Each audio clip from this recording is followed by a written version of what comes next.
નમસ્કાર. આજના આ એક્સપ્લેનરમાં આપણે એક બહુ જ મજેદાર અને રસપ્રદ વિષય પર વાત કરવાના છીએ. આપણે એક સામાન્ય લાગતા ગુજરાતી કોમેડી સીનનું વિશ્લેષણ કરીશું જે દેખાવમાં તો ફક્ત સ્લેપસ્ટિક એટલે કે ફિઝિકલ કોમેડી લાગે છે, પણ ખરેખર તે નાના ગામડાના અહંકાર અને ત્યાંના સામાજિક માળખા પર એક જબરદસ્ત કટાક્ષ છે. આખી પરિસ્થિતિ જાણે કે અરાજકતાનું એક પરફેક્ટ ઉદાહરણ છે. તો ચાલો અરાજકતાના આ મજેદાર માળખામાં કોઈ પણ વિલંબ વગર સીધી જ ડૂબકી લગાવીએ.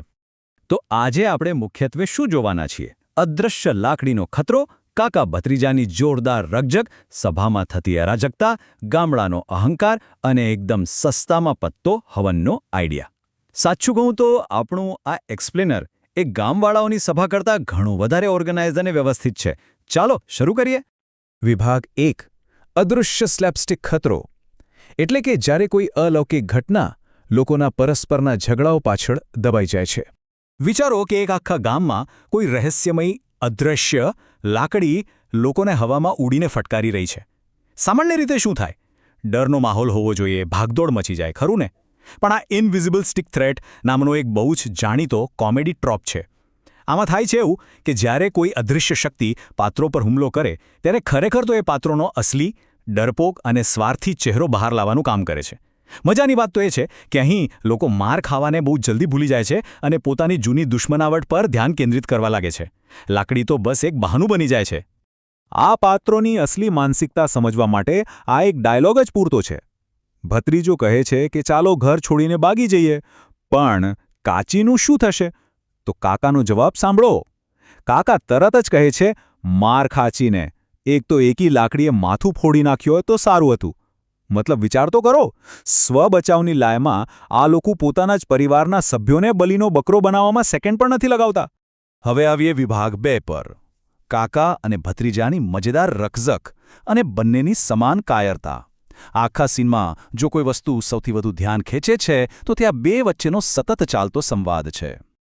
અહીં અપેક્ષા અને વાસ્તવિકતાનો તફાવત બહુ જ રસપ્રદ છે. આ લોકો પોતાની જાતને શું સમજે છે? ગામના બહાદુર રક્ષકો. પણ હકીકતમાં શું છે? એકદમ ડરપોક લોકો જે મુશ્કેલી આવે એટલે સૌથી પહેલા ભાગી જવા તૈયાર છે. ભત્રીજો તરત કાકા પર દોષનો ટોપલો ઢોળે છે કે આ ખતરો તમારા જ કારણે આવ્યો છે. હિંમતનો દેખાડો કરવો છે, પણ અંદરથી તો બસ એકબીજાની ભૂલો જ કાઢવી છે. જેનાથી આપણે પહોંચીએ છીએ મોટા ચિત્ર પર. વિભાગ 3. સભાની અરાજકતા.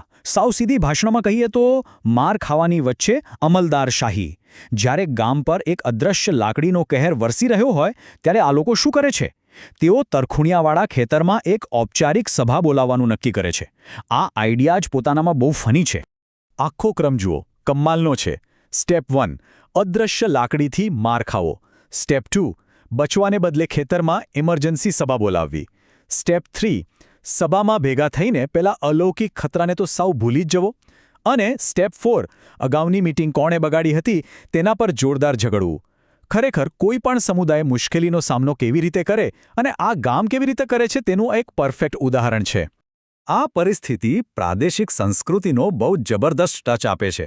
લોકો લાકડીથી પગ ભંગાવીને સભામાં પહોંચે છે અને ત્યાં બીજા લોકો શું કરે છે? સહાનુભૂતિ? બિલકુલ નહીં.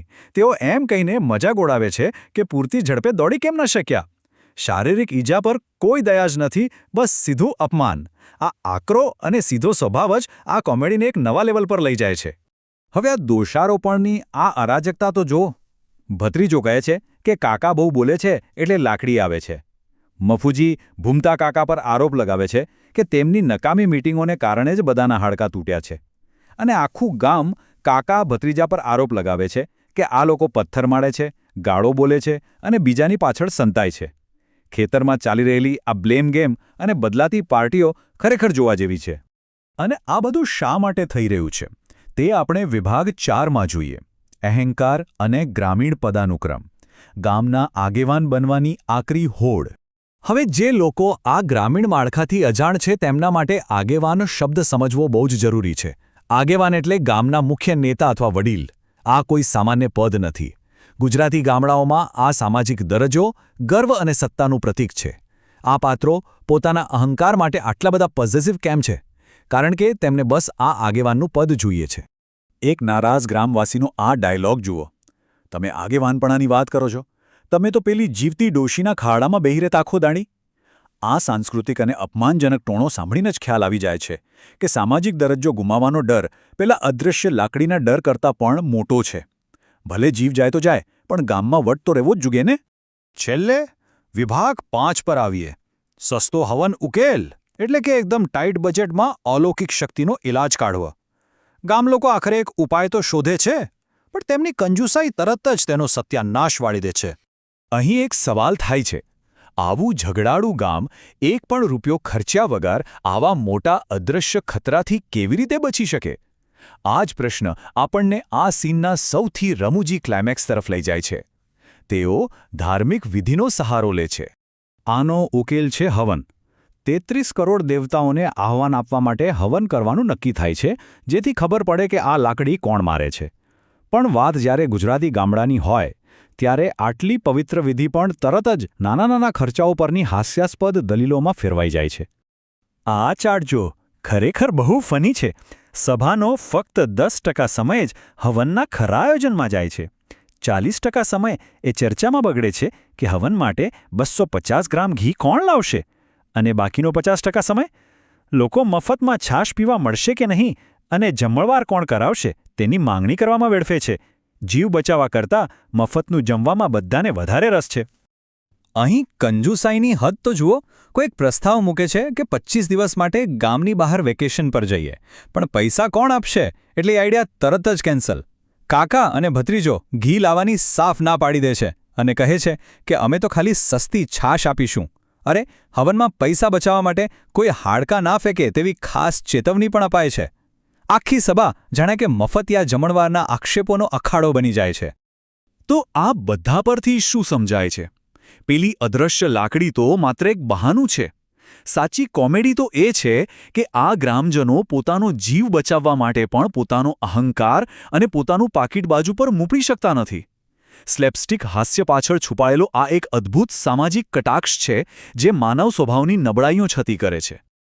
અંતે જતા જતા બસ આટલું વિચારજો, જો આપણા જ સમુદાય પર આજે આવો કોઈ અદૃશ્ય ખતરો આવી પડે તો શું આપણે બધા ભેગા મળીને કોઈ પરફેક્ટ બચાવ યોજના બનાવીશું કે પછી મીટિંગમાં સમોસા ચાના પૈસા કોણ આપશે એના પર જ ઝઘડતા રહીશું? આ કોમેડી સીન ભલે ગમે તેટલો જૂનો હોય, પણ તે સાર્વત્રિક માનવ સ્વભાવની એક બહુ જ સચોટ હકીકત રજૂ કરે છે. આજના એક્સપ્લેનરમાં બસ આટલું જ. આશા છે કે આ વિશ્લેષણ સાંભળીને કંઈક નવું અને મજેદાર જાણવા મળ્યું હશે.